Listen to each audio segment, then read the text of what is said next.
Bismillahirrahmanirrahim. Assalamualaikum warahmatullahi wabarakatuh. Alhamdulillah, wassalatu wassalamu ala Rasulillah wa ala alihi wa sahbihi wa man tabi'ah hudah. Asyhadu an la ilaha illallah wahdahu la syarikalah wa asyhadu anna Muhammadan abduhu wa rasuluh. Qala Allah Ta'ala fi kitabihil karim, ya ayyuhalladzina amanu taqullaha haqqa tuqatih wa la tamutunna illa wa antum muslimun. Amma ba'd, fa inna asdaqal hadisi kitabullah wa khairal hadi Muhammadin sallallahu alaihi wa alihi wasallam wa syarrul umuri muhdatsatuha wa kullu muhdatsatin bid'ah wa kullu bid'atin dhalalah wa kullu dhalalatin finnar. Tsumma amma ba'd, ikhwatal iman wal Islam, Ibu dan Bapak rahimani wa rahimakumullah. Alhamdulillah, pada kesempatan pagi hari ini kita semua ditakdirkan oleh Allah Azza wa Jalla untuk bisa talabul ilm, melangkahkan kaki kita di rumah Allah, tempat yang mulia. Semoga Allah Azza wa Jalla memberikan keikhlasan kepada kita semua dan menjadikan amal ini adalah amal yang bisa memberatkan timbangan kebaikan kita di akhirat. Allahumma amin. Salawat dan salam semoga tetap tercurah kepada baginda mulia Nabi Muhammad sallallahu alaihi wa alihi wasallam beserta keluarga, sahabatnya dan setiap pengikutnya yang setia mengikuti jejak langkahnya hingga akhir zaman. Ibu dan Bapak rahimani wa rahimakumullah, tema yang diamanahkan untuk saya pada pagi hari ini adalah satu tema yang tidak asing, yaitu ijazah dan pendidikan Islam. Kalau kita melihat kata ijazah, melihat pendidikan Islam itu bukan suatu hal yang asing, Tapi mungkin karena ada ikatan Islam di akhirnya, ijazah dan pendidikan Islam, mungkin kita perlu mereview lagi apakah memang yang kita pahami itu adalah sesuatu yang memang ada di dalam Islam, atau pemahaman kita itu adalah pemahaman orang hari ini yang justru mengambil mungkin bukan dari Islam. Baik. Ibu dan Bapak rahimani wa rahimakumullah, kalau berbicara tentang ijazah dan pendidikan Islam, maka ada inti yang harus kita ketahui, yaitu tentang tarbiyah, ya kan? Orang mendapat ijazah karena ada tarbiyah. Orang ketika berbicara tentang pendidikan Islam, maka dia berbicara tentang tarbiyah, yaitu pendidikan atau pengajaran. Dan di dalam tarbiyah tidak mungkin lepas dari apa? Al-ilm, ilmu, ya. Dan bahkan kalau kita melihat di dalam Al-Quran, tidak hanya hari ini, ya, justru sejak diciptakannya manusia, sejak Nabi Adam alaihissalam, yang Nabi Adam ketika diciptakan oleh Allah Azza wa Jalla itu ditinggikan derajatnya, dimuliakan lebih daripada malaikat, ya.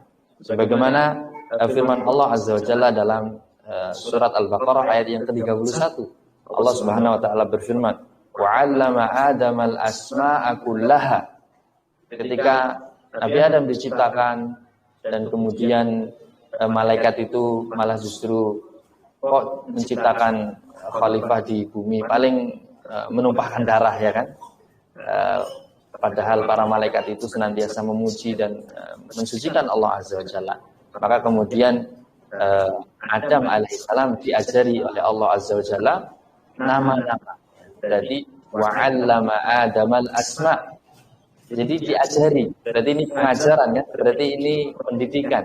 Berarti kalau kita mau mengetahui pendidikan Islam, itu memang ya sejak Nabi Adam itu mentauhidkan Allah Azza wa Jalla, dan itulah Islam. Islam itu adalah pasrah, menyerah kepada Allah yang Maha Esa, dan itu sejak Nabi Adam sampai Nabi terakhir, yaitu Nabi kita yang mulia Nabi Muhammad sallallahu alaihi wasallam. Maka Nabi Isa yang sebelumnya, bahkan Rasul pertama Nabi Nuh, semua itu adalah Muslim, ya, semuanya adalah Muslim, agamanya Islam. Mungkin yang membedakan adalah syariatnya, tapi secara jelas kita mengetahui sejak awal ternyata ilmu itu sangat penting, bahkan sejak Nabi Adam. Itu Allah mengajarkan nama-nama segala sesuatu, sehingga dengan ayat ini manusia itu lebih utama derajatnya daripada malaikat kalau memiliki ilmu. Ya. Maka disimpulkan kalau orang memiliki ilmu maka dia akan bisa mulia dan utama dibanding dengan yang lain. Ya. Tapi kalau kemudian dia tidak menghiasi dirinya dengan ilmu, maka dia akan menjadi hina, bahkan lebih hina dari binatang ternak. Bayangkan. Jadi bisa jatuh sejatuh-jatuhnya ya, tanpa ilmu, tapi juga bisa tinggi dengan ilmu, bahkan melebihi malaikat yang kalau kita mengetahui bahwasanya malaikat nggak pernah melakukan kemaksiatan, ya kan? Senantiasa taat ya, terhadap perintah Allah Azza wa Jalla. Ya, tapi ternyata Allah Azza wa Jalla melebihkan manusia dengan ilmu ini. Itu Nabi Adam. Langsung kalau kita ke Nabi kita yang mulia sallallahu alaihi wasallam, Nabi Muhammad, maka kita sallallahu alaihi wasallam mengetahui coba wahyu yang pertama kali turun kepada beliau Nabi kita Muhammad sallallahu alaihi wasallam apa? Surat Al-Alaq.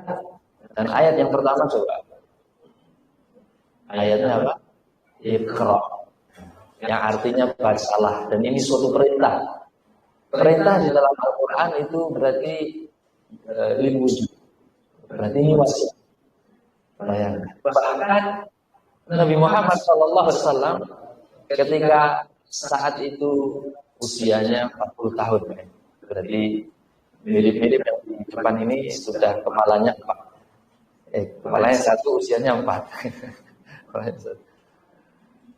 Itu sangat mudah melihat masyarakatnya yang masa itu disebut sebagai jahiliyah. Ya. Jadi jahiliyah itu salah satu di antara ciri-cirinya ya jauh dari ilmu, dari mengenal Allah Azza wa Jalla. Ya. Makanya disebut jahiliyah.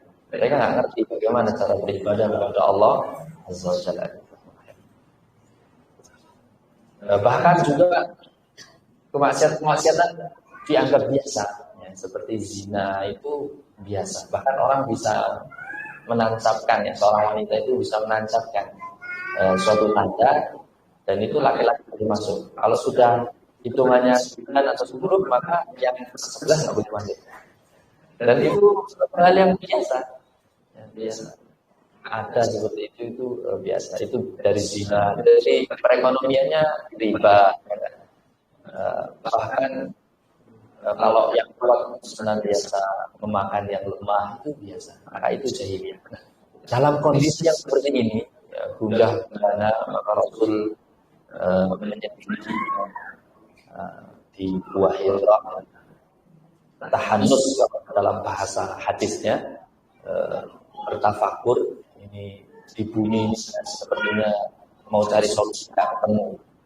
Makanya naik ke suatu bukit, bisa melihat luas langit dan masih bisa menatap Ka'bah. Bapak-bapak nanti ke Gua Hira, umrah haji, nanti naik di sana, nanti bisa melihat Ka'bah di bawah dan melihat langit yang luas.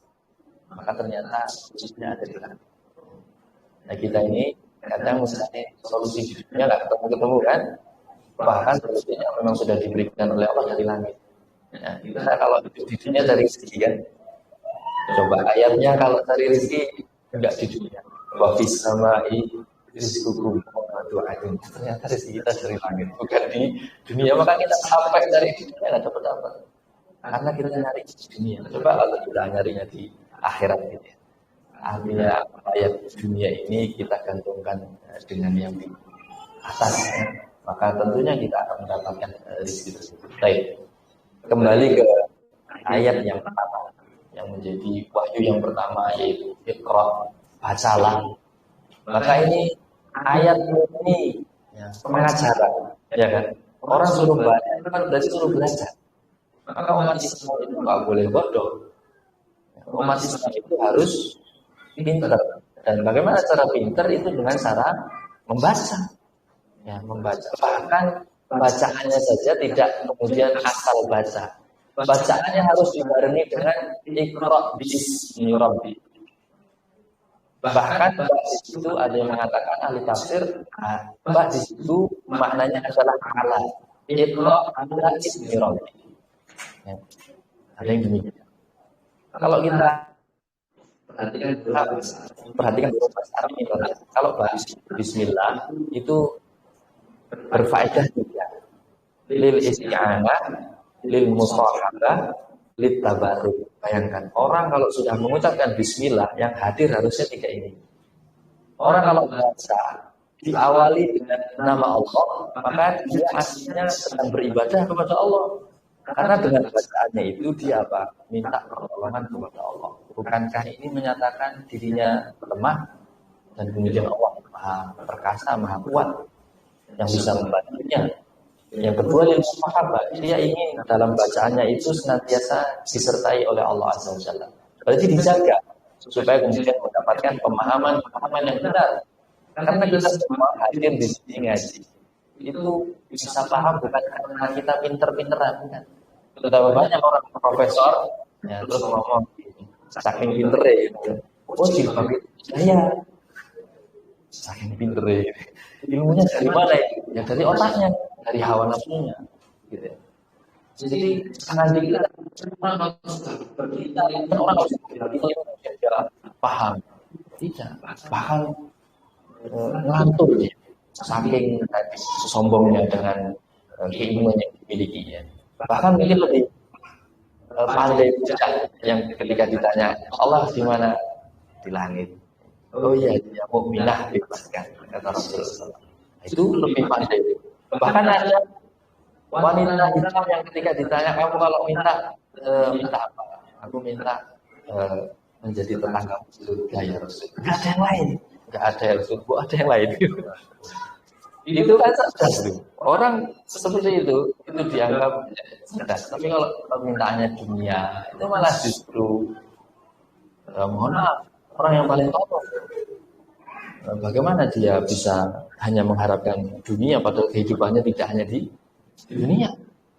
Maka orang yang menjual akhiratnya dan kemudian menggantinya dengan dunia itu adalah orang yang tidak pintar.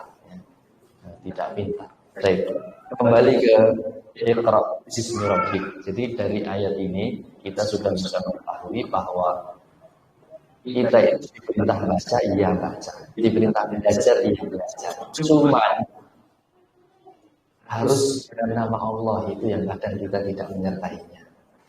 Makanya orang banyak pandai, kalau yang pandai-pandai itu ternyata pandai apa? Pandai ngapusi akhirnya. Dia sudah pakai jas, gitu kan? Pandai ngapusi, pandai manipulasi, gitu. Ya, kalau yang orang-orang di pasar gitu terus artinya apa yang ngapusi itu kan orang pasar yang mesti akan dihina dan setelah. Tapi itu kursinya nyaman, bajunya bagus, pendidikan, titelnya sudah tinggi sekali. Tapi ternyata pinter tadi, pinter ngapusi, pinter nyuri, manipulasi. Karena apa? Mungkin bahasanya dulu tidak dengan asma Allah. Bacanya dulu memang karena ingin dunia. Maka orang kalau melakukan suatu ibadah, kok ternyata tujuannya dunia, dikasih sama Allah, tapi sesuai dengan apa yang sudah ditakdirkan oleh Allah, enggak sesuai dengan keinginannya. Jangan dikira orang ingin dunia itu terus dikasih semua oleh Allah. Enggak, ya sesuai takdirnya saja. Karena kita ketika dalam kandungan ibu kita sudah ditetapkan, salah satunya adalah rezeki kita. Makanya Rasul kita yang mulia Shallallahu Alaihi Wasallam itu terkait kalau kita memang harus cari ma'isyah gitu ya. Itu beliau bersabda, "Fa'zilu fi talab." Kalian berfokus dalam mencari ma'isyah. Ya. Karena sudah ditetapkan ukurannya. Ya, kesini itu jalan kaki, naik sepeda, naik motor, naik mobil, atau ada yang naik pesawat bahkan sudah ditentukan sama Allah. Bukan lahirnya itu yang kemudian dinilai orang itu lebih mulia di antara yang lain. Tidak, tapi apa tadi dari awal ilmu. Maka ilmu ini cara mendapatkannya dengan belajar, dan belajar kita bisa mengetahui dari firman Allah. Pertama itu berarti membaca Iqra, dan Iqra-nya harus dengan nama Allah kita yang mulia, yaitu Iqra bismi rabbikal ladzi khalaq. Kemudian dijelaskan kenapa kita itu membacanya dengan nama Rabb. Karena Rabb itu yang khalaq, yang menciptakan. Lagi-lagi kalau tadi Nabi Adam sudah dimuliakan di antara seluruh malaikat, maka di ayat ini lagi-lagi manusia dimuliakan lagi. Karena ayat yang berikutnya apa? Setelah Iqra bismi rabbikal ladzi khalaq, khalaqal insana. Coba, Allah itu menciptakan apa saja sih? Semua selain Allah diciptakan. Tidak ada sesuatu yang selain Allah kok yang menciptakan, bukan Allah. Tidak ada yang ada menciptakan terkait.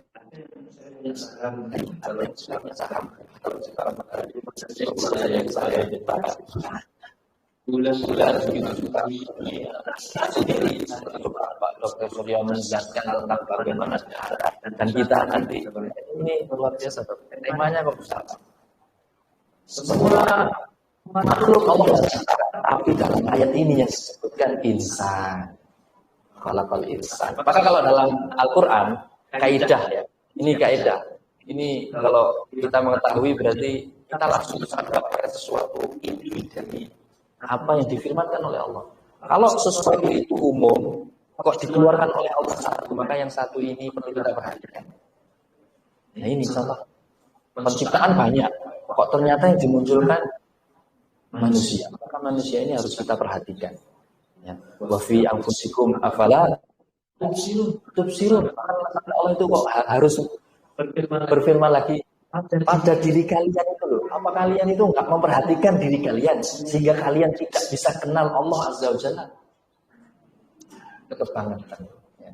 Orang nggak bisa kenal Allah itu kebangetan. Karena apa? Karena buktinya nyata dirinya sendiri.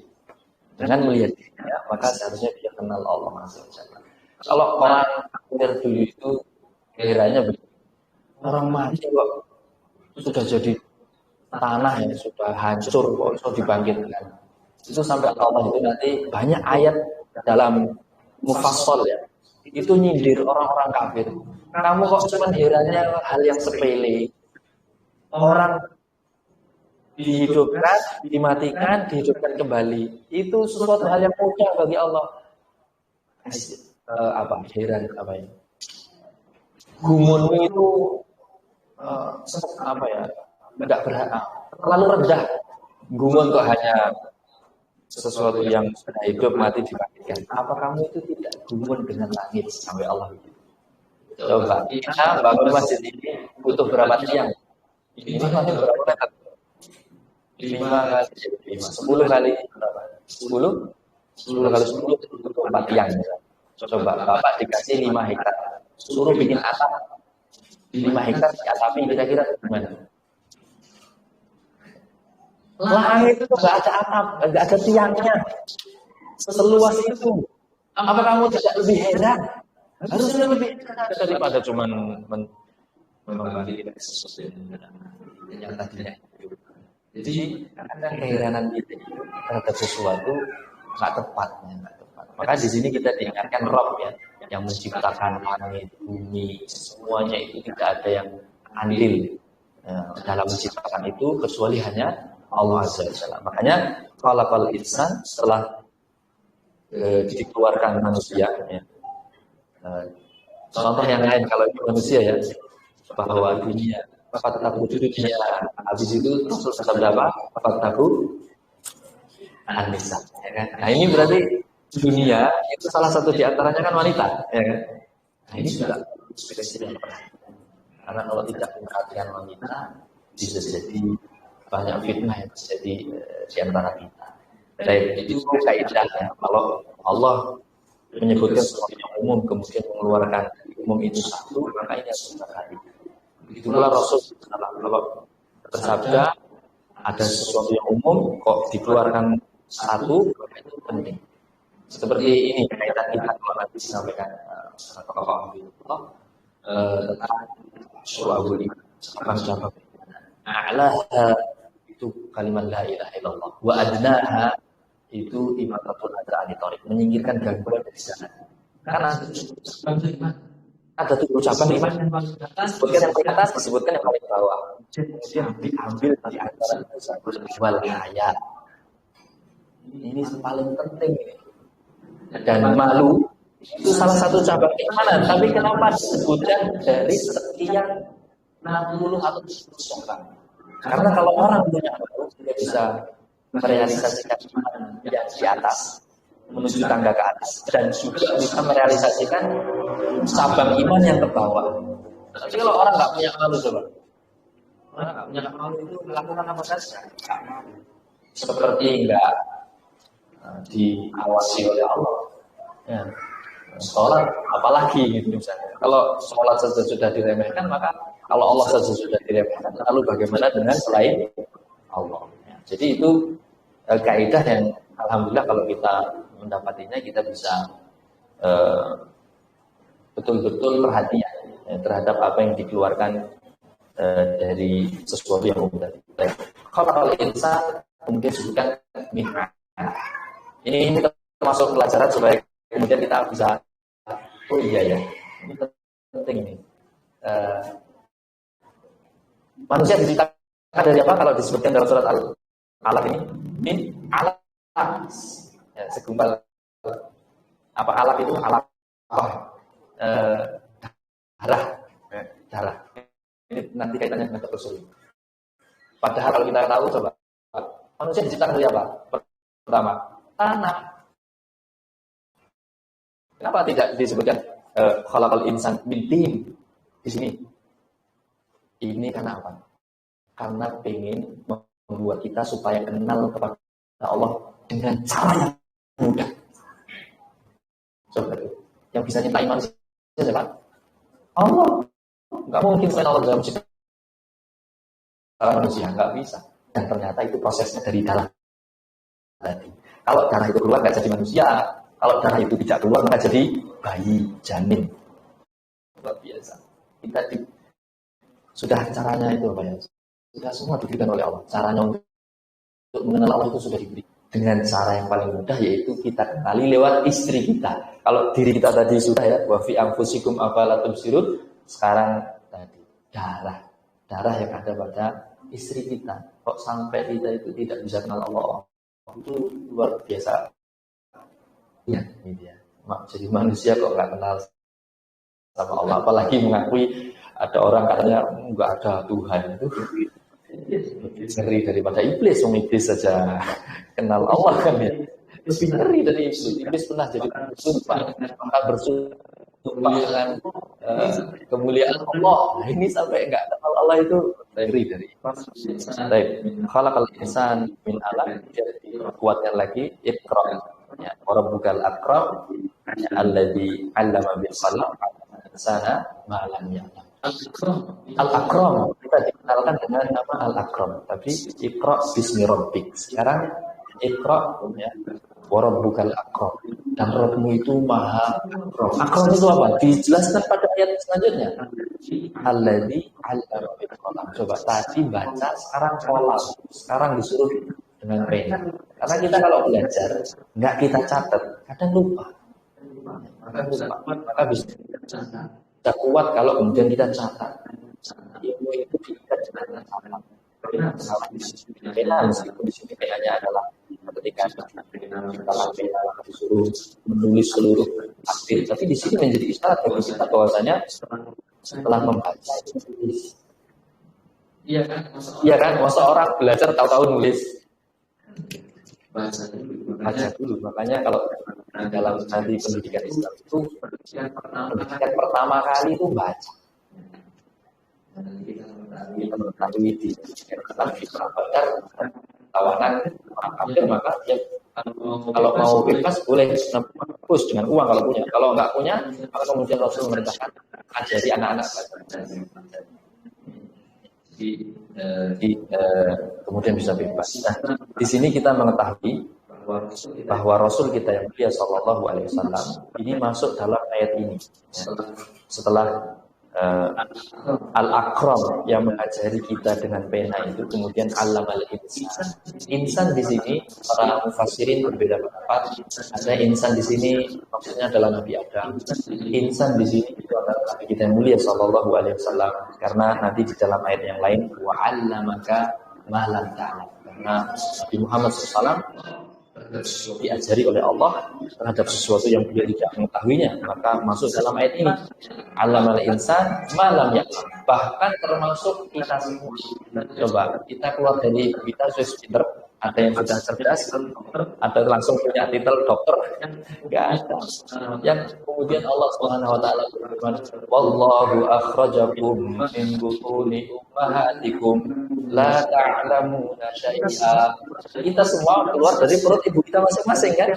Dan ketika keluar kita nggak ngerti apa-apa. Maka masuk dalam ayat ini Allamal insan malam ya.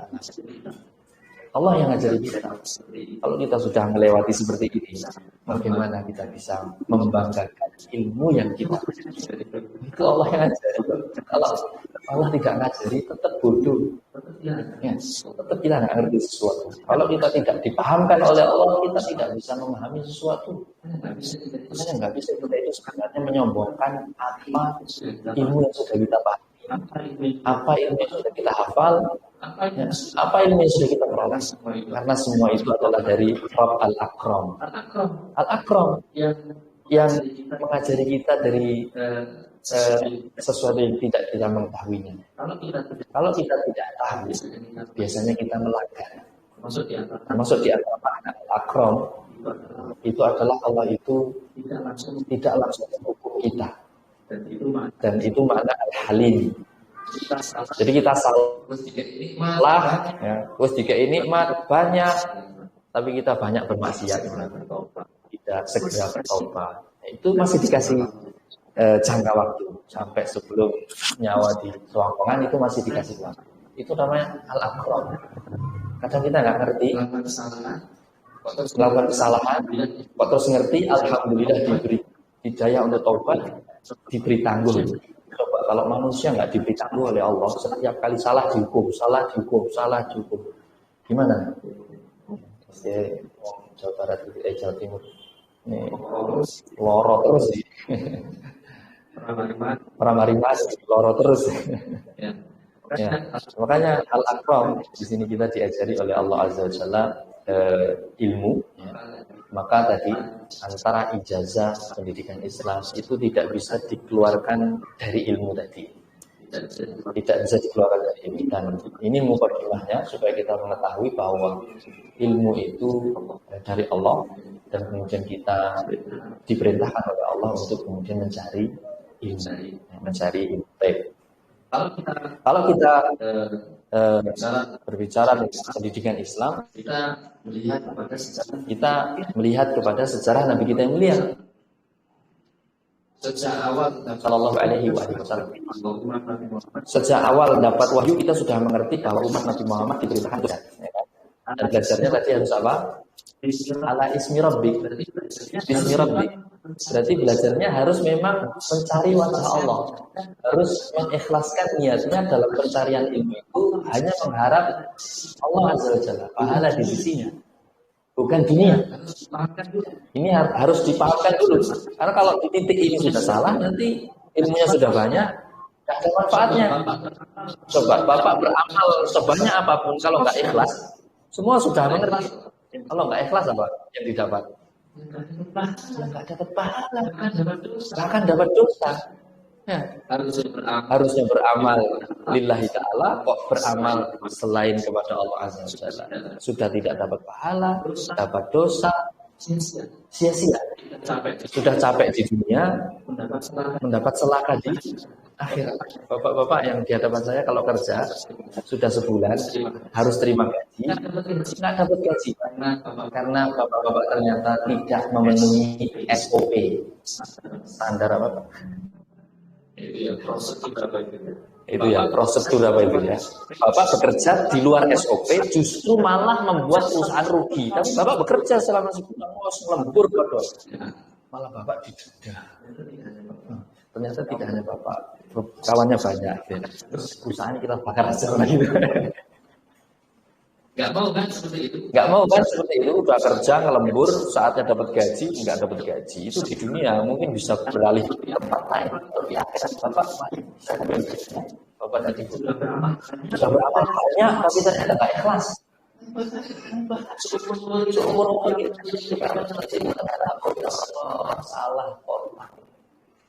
Nah, Bapak tahu buku judulnya Api, karya seorang sejarawan di Pertiwi ini. Beliau menuliskan salah satu di antaranya, saya tidak membawa bukunya, tebal juga. Ternyata pendidikan di Indonesia itu politik dari Belanda. Untuk apa? Untuk memisahkan para bangsawan dengan rakyat jelata. Sehingga dibikin sekolah-sekolah khusus. Bahkan rakyat jelata pun susah untuk sekolah kan. Saya dapat punya nenek dulu, rahimahullah, sekolah SR. Sudah luar biasa kan, sekolah. Luar biasa. Itu mereka memang bagaimana caranya sekolah itu punya kelas-kelas, sehingga kemudian mereka membedakan satu dengan yang lain, dan itu untuk mengadu domba, bagaimana supaya para bangsawan loyal dengan Belanda, bagaimana rakyat ini juga terus bodoh gitu ya. Nah, nanti kalau yang mimpin sepertinya temannya sendiri, tapi dia sudah dicuci otaknya, gayanya sudah seperti penjajah, tidak mensejahterakan rakyatnya, tapi justru apa? Mengambil seluruh hasil dari rakyat untuk dinikmati dirinya saja. Nah, ini pendidikan ini kalau kita melihat di dalam Islam tidak demikian. Rasul ketika dapat wahyu mentalakikan kepada para sahabat. Dan saat di Mekah ada seorang pemuda namanya Arqam bin Abil Arqam. Dan deretan yang mengelilingi Nabi ini pemuda-pemuda. Makanya luar biasa. Yang paling tua ya Abu Bakar. Itu masih muda, lebih selisih 2 tahun kalau tidak salah dengan Rasul. Arqam bin Abil Arqam ini usianya masih belasan. Rumahnya dijadikan markas pendidikan. Jadi markas pertama kali yang digunakan oleh Rasul kita mulia SAW dalam pembelajaran, jadi kalau kita berbicara pendidikan Islam, rumah Arqam bin Abil Arqam ini adalah rumah pertama dalam pendidikan Islam. Tentunya rumah Nabi kita mulia SAW, yaitu Khadijah radhiyallahu anha, itu rumah pertama tentunya karena Rasul. Selain itu adalah rumah Arqam bin Abil Arqam al-Makhzumi, yang itu letaknya kalau di Makkah itu di atas bukit sofa. Kalau sa'i kan menuju sofa, itu di atas itu rumah Arqam bin Abil Arqam. Itu rumah pertama kali Rasul memberikan pendidikan kepada para sahabatnya. Semua sahabat yang sudah masuk Islam itu banyak diantaranya yang menyembunyikan keislamannya. Maka kalau ingin dapat ilmu, masuknya ke rumah Arqam bin Abil Arqam, karena rumah ini bisa dimasuki lewat pintu belakang. Dan istilahnya apa? Rasul itu punya kabilahnya ya, dengan kabilahnya Arqam bin Abil Arqam itu bermusuhan terus. Nah, maka markas paling aman itu yang dipilih oleh Rasul. Dan anak muda nggak disangka tuh. Anak muda kok bisa menjadi tempat berkumpulnya Rasul dengan para sahabat. Ya, itu mereka tidak menyangka. Makanya ini menjadi awal pendidikan ya. Di tahun kelima kenabian, rumah ini dijadikan markas yang pertama untuk berdakwah, mengajari orang-orang belajar Islam. Salah satu di antaranya adalah Mus'ab bin Umair.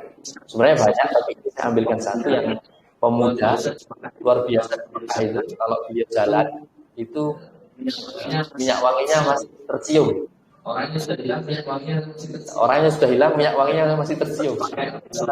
Baru pakai habis sholat, berapa menit kemudian sudah hilang. Saking murahnya kan. Ini saking mahalnya minyak wanginya, bahkan dia ini wanginya menjadi bibir apa ya? Buah apa? Para gadis itu senantiasa bisa masuk Islam. yaitu belajar di rumah Arqam bin Abil Arqam, mendapatkan pelajaran dari Nabi Muhammad SAW, maka seluruh fasilitasnya dicabut oleh bundanya. Ya, tidak mendapatkan fasilitas-fasilitas yang sebelumnya. Dan meskipun demikian, ya, karena memang masuk Islam tulus lillahi ta'ala, mencari ilmu lillahi ta'ala, maka beliaulah yang diutus ke Madinah oleh Rasul Sallallahu Alaihi Wasallam menjadi duta pertama. Rasul belum ke Madinah. Jadi muhajir pertama kalau bisa disebut. Muhajir pertama ke Madinah itu beliau atas perintah Rasul Sallallahu Alaihi Wasallam, Mus'ab bin Umair.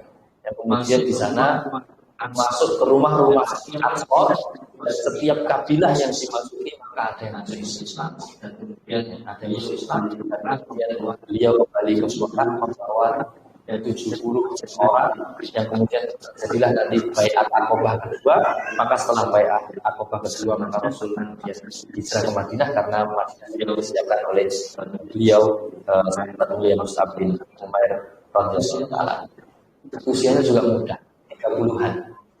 Jadi usia tadi Arqam bin Abil Arqam Hasan, ada yang puluhan.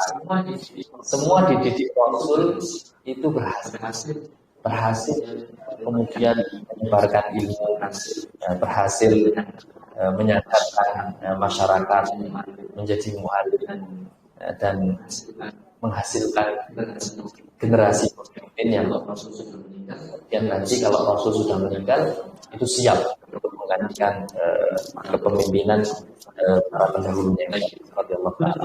Baik, Ibu dan Bapak rahimahullah, pendidikan Islam awalnya demikian, sangat sederhana. Yang diajarkan hanya Al-Quran, karena memang seluruh itu dari awal sampai akhir nanti adanya di dalam Al-Quran. Kalau kita ingin ilmu, maka seharusnya mengawali dengan Al-Quran. Apa itu saja, apalagi apa yang disampaikan Pak Dokter itu sudah lama. Ya, dulu diturunkan Al-Qurannya. Baru hari ini orang melihat dengan teliti secara detail perkembangan ini bagaimana. Ini sudah ada dalam Al-Quran. Sudah lama. Cuman karena tidak perhatian kaum muslimin jadi tidak tahu ilmunya hari ini. Tapi dalam masa kejayaan Islam itu sudah kuat, bahkan alat-alat mudah itu yang menemukan kaum muslimin. Yang hari ini dikenal oleh orang Barat namanya Avicenna, ya kan? Itu termasuk di antara literatur yang sampai detik ini masih dibaca oleh mereka. Ya. Padahal tidak hanya itu. Nanti ada di ijazah ini ada kisah tentang kedokteran.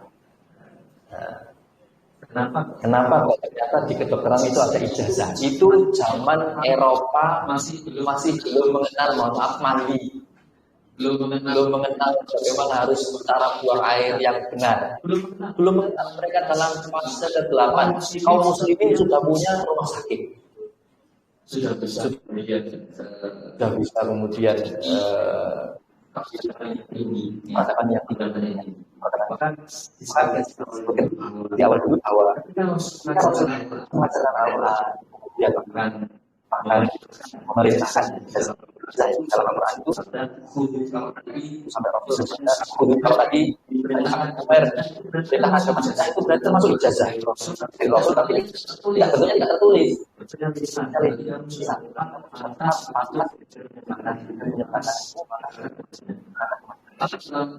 ijazah itu yang dikenal di awal dalam nanti itu adalah seperti sabda Nabi kepada para sahabat dan itu Al-Quran. Al-Quran itu disebutkan sahabat pertama Abdullah bin Mas'ud, kemudian yang kedua Salim Maula ketiga Al bin Jabal, dan yang keempat Ubay bin Ka'ab. Ini ada kalau ditanya ijazahmu mana? Punya. Tapi sudah direkomendasikan. Kalian kalau mau ngambil Quran, ambil dari tempat ini. Maka dahulu sudah ada namanya ijazah sebenarnya. Ya, sejak zaman Nabi Muhammad SAW, ijazahnya itu berupa secara lisan.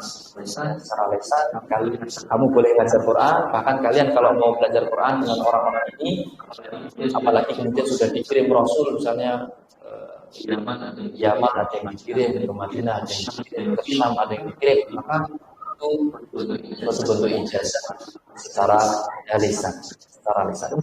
Kemudian berkembang setelah Al-Quran, maka hadis. Maka ada ijazah berupa periwayatan kitab hadis. Karena memang dulu orang kalau belajar ilmu itu belajar riwayat. Nah ini kekhususan yang ada pada agama kita yang tidak ada pada selain Islam, yaitu riwayat. Bapak Ibu kalau lihat Injil itu, riwayatnya nggak sampai ke Nabi Isa. Sampai keempat itu kan, siapa namanya? Lukas. Padahal Lukas dengan Nabi Isa itu jaraknya berapa abad? Jauh. Gak nyambung. Tapi itu dikatakan perkataan Nabi Isa. Bagaimana? Kalau dalam hadis itu jelas bisa dipastikan ini perkataan Rasul. Oh, ini bukan perkataan Rasul. Ini hadis yang dhaif. Bahkan ini hadis yang palsu. Itu bisa diketahui. Dari apa? Dari periwayatan. Dari ijazah periwayatan. Maka dari dulu ijazah itu fungsinya, kalau kita mengetahui hal ini, untuk menjaga kemurnian ilmu. Itu fungsinya. Supaya ilmu yang disampaikan adalah ilmu yang benar, yang memang benar, bukan ilmu yang hari ini simpang siur, bukan A1 istilahnya, bukan dari sumbernya, simpang siur. Maka itu ijazah fungsinya dulu dari Al-Quran, hadis. Seperti Imam Ahmad bin Hanbal itu punya anak namanya Abdullah. Beliau punya kitab namanya Musnad. Maka beliau mengijazahkan kitab Musnad untuk diriwayatkan oleh putranya yang namanya Abdullah bin Ahmad bin Hanbal rahimahullah. Jadi tadi setelah Al-Quran maka hadis, ya. Hadis ternyata ada ijazahnya. Kemudian berkembang lagi karena kaum muslimin semuanya, tapi ilmu yang diambil dari Al-Quran dan Sunnah ini kemudian banyak sekali. Ada ilmu nahwu yang dalam bahasa, ada ilmu tafsir dalam Al-Quran, dan ada ilmu fikih yang bisa diambil dalam Quran dan hadis. Maka nanti ada sanad-sanad ilmu-ilmu ini. Bahkan dalam sirah, ya, sirah itu tidak ada ilmunya, bisa diambil sanadnya. Coba hari ini kita di Pekalongan kalau dongeng apa Pak? Coba tinggi. Kali soto atau apa kedua misalnya sundel bolong itu ada kisahnya tapi sanadnya ada, riwayatnya ada? Nggak ada. Tapi kalau kisahnya Rasul itu ada sanadnya, kejadian itu ada sanadnya. Maka akan namanya misalnya ujusan iya 100 sebagai menjelaskan tentang kehidupan Rasul dari lahir sampai meninggal, dan itu diambil sanadnya.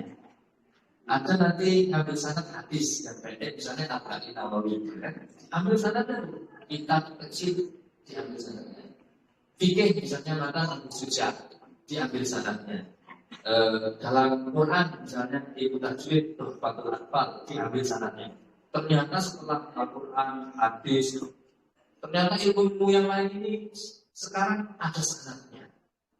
Dan sekali lagi sanad ini sebenarnya fungsinya untuk apa? Untuk menunjukkan bahwa orang ini boleh mengajarkan ilmu itu karena dia punya sanad tersebut. Bagi yang tidak punya sanad, kenapa tidak boleh mengajarkan? Itu dulu. Ya, itu untuk menjaga kemurnian ilmu adalah sanad, ya, adalah ijazah. Ada ijazah dari yang guru.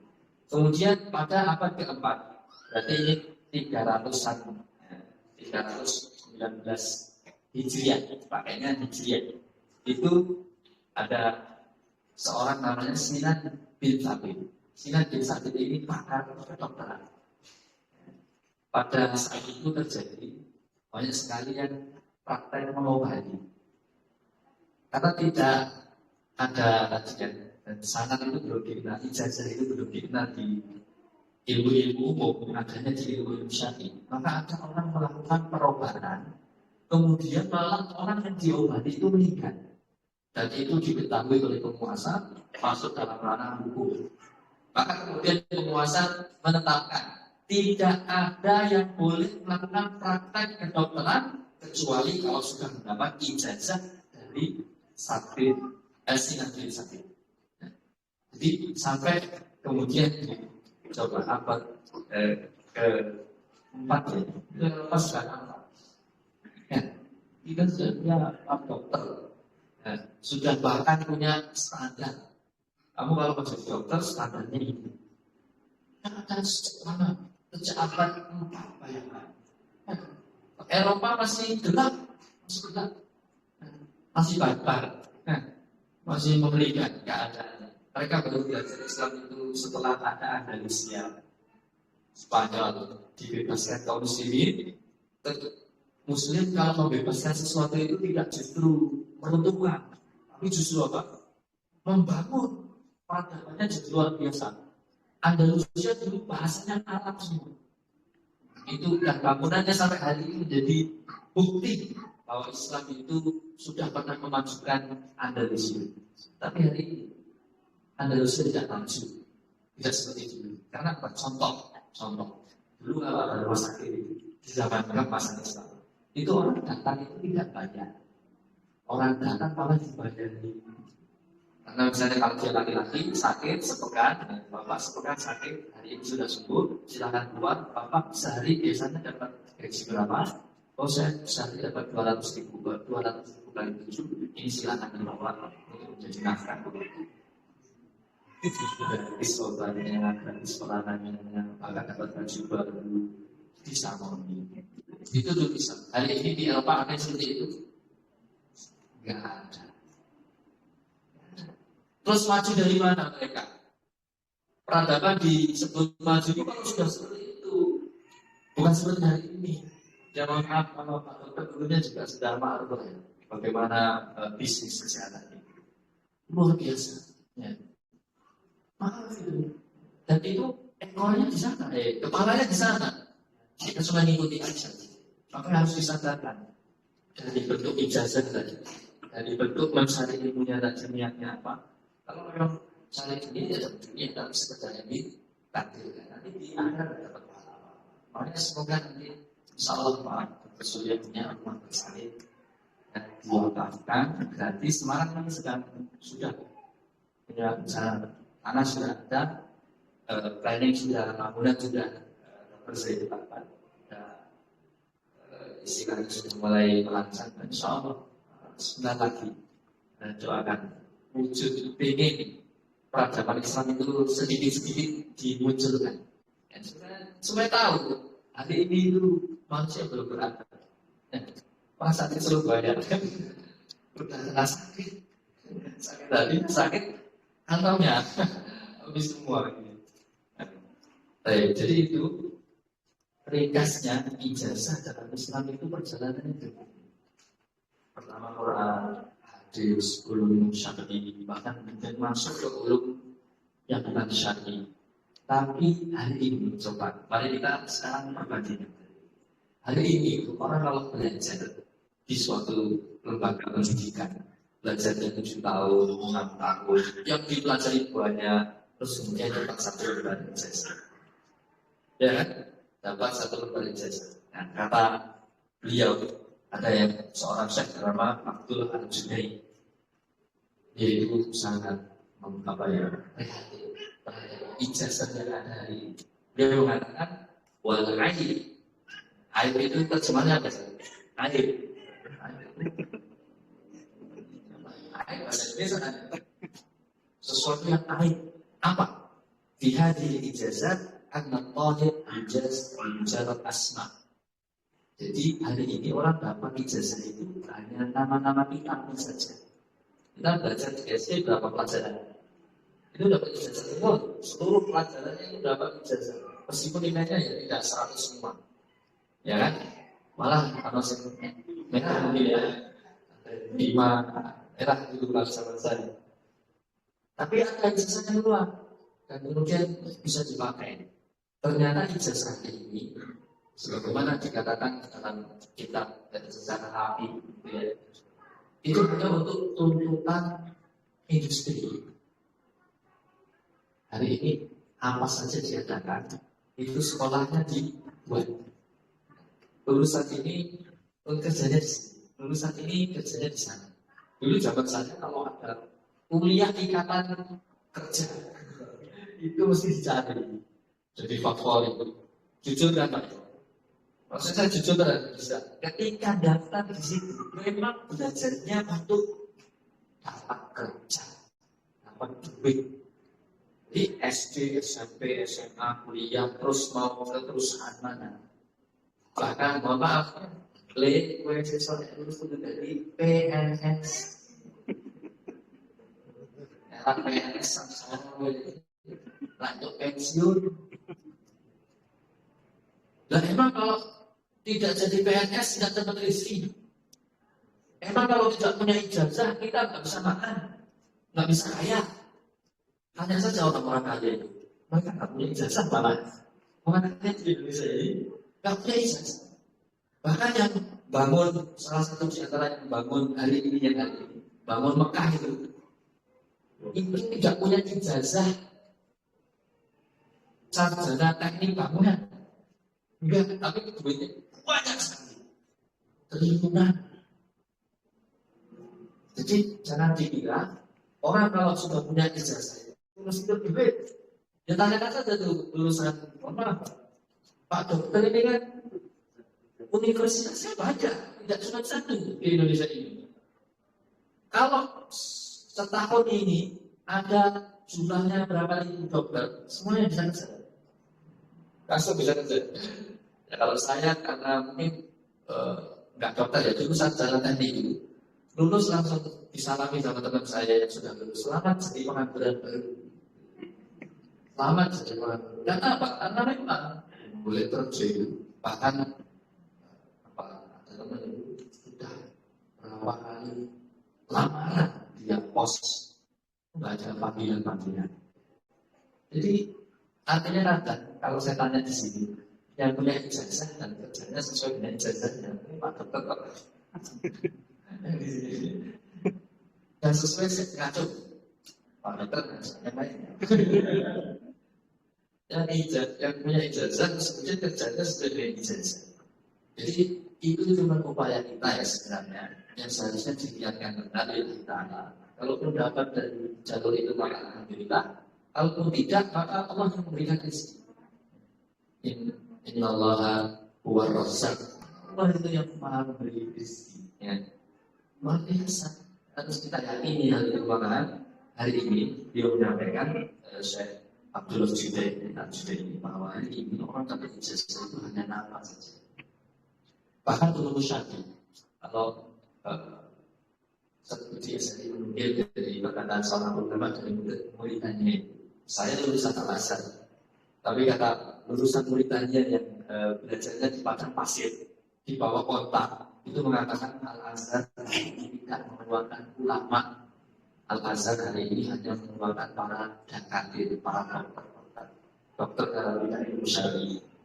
Tapi kan jadi ulama. Coba lihat sekelas ulama yang sudah meninggalkan kita.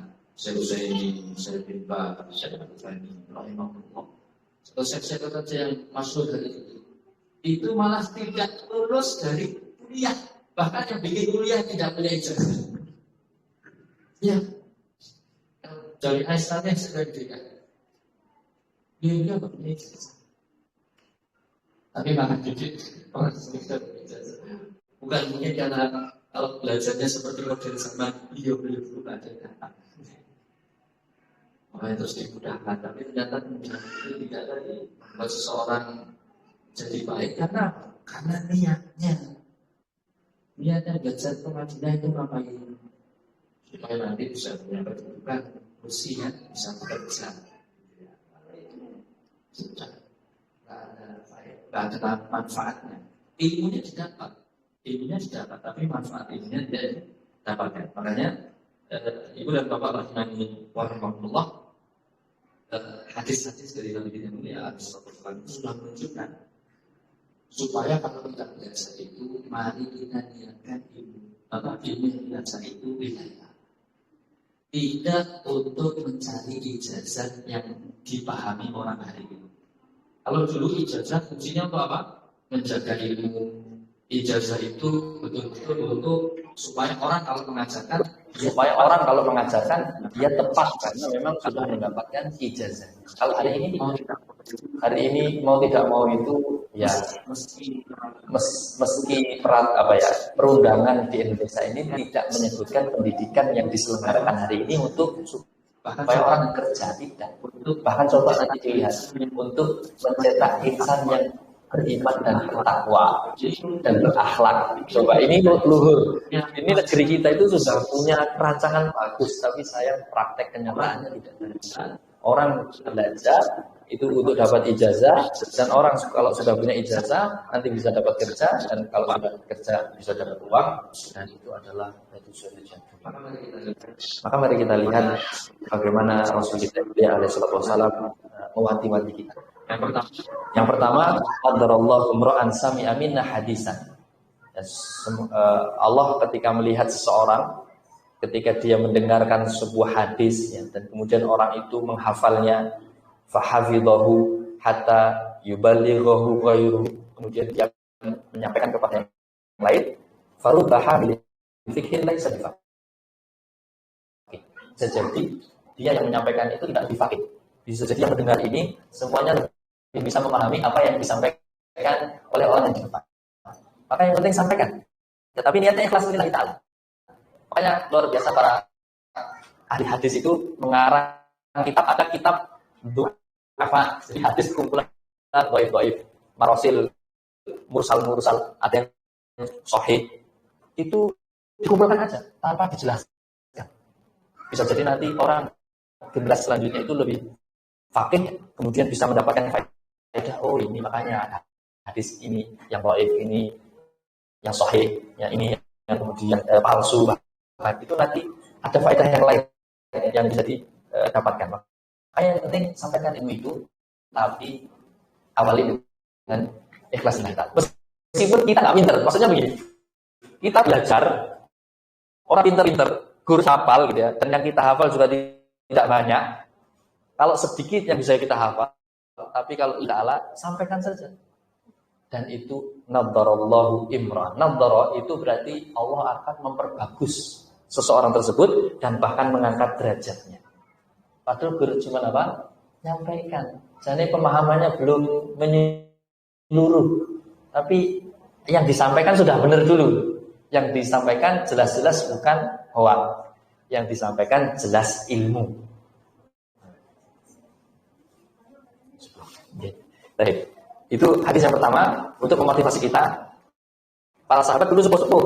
Ya, misalnya usianya sudah bukan sepuh. Ya, mulai ya, usia 40, 30 baru belajar. Kalau anak-anak kita kan mulai belajar 5 tahun ya.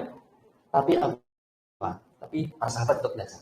Karena niatnya ikhlas lillahi ta'ala, menyampaikan sedikit tapi sudah benar, maka itu menjadi kebaikan. Baik. Kemudian yang berikutnya, dunia mal'unah. Meskipun ini derajat hadisnya di perselis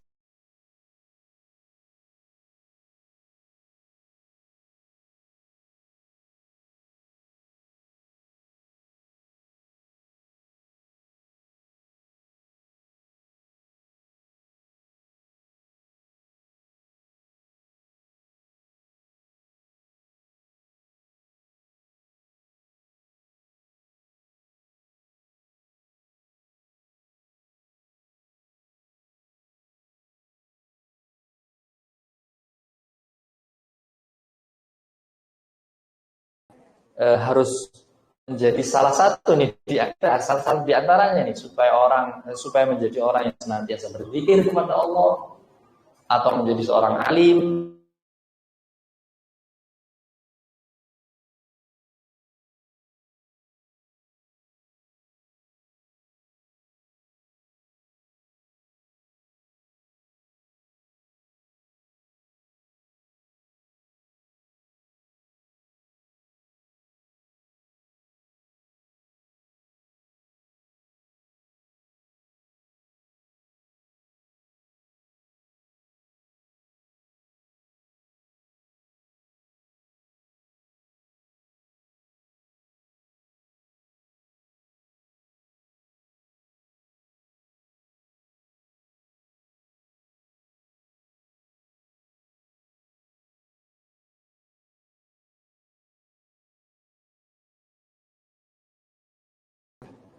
maka dalam riwayat yang lain diperjalankan oleh Allah. Enak loh. Kita kan melaku dewe kan kadang tersesat. Kalau diperjalankan Allah seperti Nabi Muhammad SAW, Isra Mi'raj diperjalankan. Sesuatu yang menurut akal manusia nggak mungkin. Mosok dari Ka'bah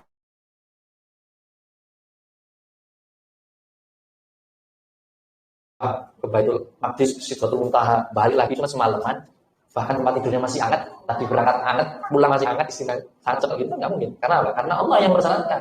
Nah ini kita bisa menjadi luar biasa kalau kemudian kita itu mencari ilmunya lillahi ta'ala. Nanti dimudahkan oleh Allah dalam menapaki jalan menuju surga. Dan yang terakhir, ini sudah 10 menit diingatkan, ada 2 hadis ya. Man ta'allama ilman mimma yubtagha bihi wajhallah. Karena siapa yang dia itu mencari ilmu yang seharusnya diniatkan untuk mencari wajah Allah lillahi ta'ala, la yata'allamahu illa liyusiba bihi aradan minad dunya, tapi ternyata dia belajar itu niatnya tidak lain dan tidak bukan untuk mendapatkan dunia yang sangat sedikit ya, potongan dunia yang sangat sedikit, lam yajid urfal jannah yaumal qiyamah. Dia tidak bisa membau wangi surga di hari kiamat nanti. Baunya enggak, apalagi masuk ke dalam surga. Jadi kalau kemudian mencari ilmu itu hanya tujuannya harta, tujuannya hanya untuk mendapatkan kedudukan dan jabatan, tujuannya hanya untuk mencari popularitas, tujuannya hanya untuk kemudian mendapat pujian dan penghormatan, tujuannya hanya untuk kemudian dunia, maka dia tidak mencium bau surga, apalagi masuk surga. Maka ini sesuatu hal yang sangat mengkhawatirkan bagi diri kita. Anak-anak kalau belajar di awal jangan diajari yang lain. Bahkan kalau kita melihat firman Allah Azza wa Jalla, apa? Fa'lamu, ketahuilah. Berarti ketahuilah itu, fa'lam itu ilmuilah. Fa'lam. Apa yang harus diketahui? Tauhid. Jadi anak-anak diajari pertama itu harusnya ini. Dan orang masuk belajar tauhid niatnya dunia, gimana? Jangan sampai. Sekolah kan labelnya Islam gitu ya, yang dipelajari banyak sekali. Tapi coba kalau sekolah nggak ada ijazahnya, bapak mau menyekolahkan anaknya di situ? Mikir kayak coba ya. Sekolah korona ijazah, moh, engkau piye masa depannya? Emang masa depan di ijazah? Kan enggak jadi. Enggak, Pak. Ya, alhamdulillah hari ini ijazah itu mudah sekali. Apa sih yang tidak mudah di Indonesia? Ijazah itu mudah. Pejabat nggak pernah sekolah saja bisa punya ijazah kok. Ya Pak. Iya, mudah. Ya, maka apalagi memang niatnya begitu. Beliau sampai saya ingin ditanya, bagaimana kalau ada orang sekolah, kemudian skripsinya dibuat orang lain, terus kemudian dia dapat titel, terus kemudian dia bekerja dengan skripsi itu. Itu beliau menyayangkan. Dan itu ada nggak, Dok? Zaman saya banyak teknik elektro, nggak usah susah-susah. Ini tak gawe skripsimu, baca saja, nanti kamu presentasi. Bahkan sampai presentasinya dibikinkan. Ada itu Pak. Zaman saya, nggak tahu zaman hari ini. Lu yang ngeri sih. Zaman saya SMA, UMPTN, bocorannya bisa dibeli. Jawabannya bisa dibeli. Ya, bisa dibeli. Ijazah apalagi hari ini bisa dibeli, Pak. Tapi anak-anak ikut PKBM. Anak-anak di Semarang ikut PKBM. Dikasih kunci jawabannya. Saya katakan sama gurunya, kalau nanti disuruh curang nggak boleh. Oh ya, terus gurunya nolak. Tidak, Pak, kami anak-anak tidak boleh curang. Jawabannya kasih ke orang lain aja. Itu mau dapat ijazah loh. Itu dikasih sama gurunya. Padahal gurunya juga nggak kenal. Itu kalau nggak ngelulusin PKBM-nya dicoret. Nggak boleh buka lagi gitu ya.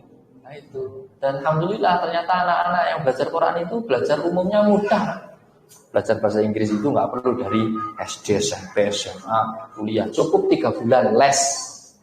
Atau bahkan kalau mau langsung native speaker gitu ya, 3 bulan atau 5 bulan, pinter. Saya belajar dari SD sampai dari SMP ada bahasa Inggris.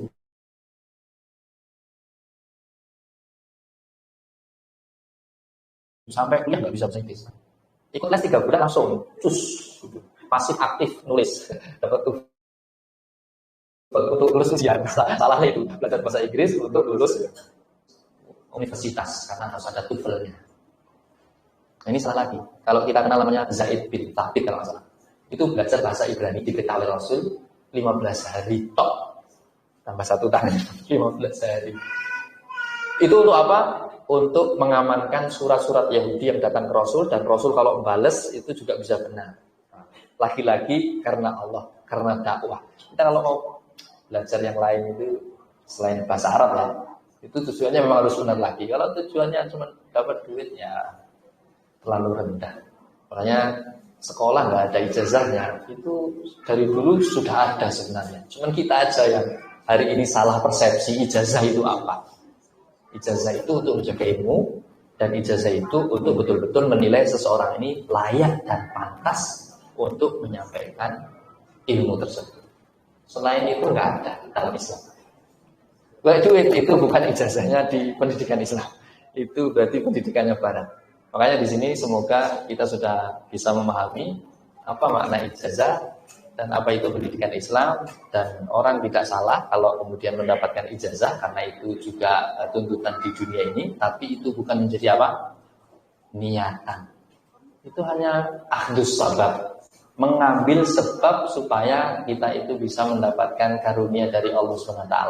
Kalaupun tidak dapat ijazah, karunia Allah itu tetap akan ada pada diri kita. Ini saja bisa disampaikan. Aku qouli hadza wa astaghfirullah li wa lakum wa akhiru da'wana alhamdulillahirabbil alamin. Assalamualaikum warahmatullahi wabarakatuh. Waalaikumsalam warahmatullahi wabarakatuh.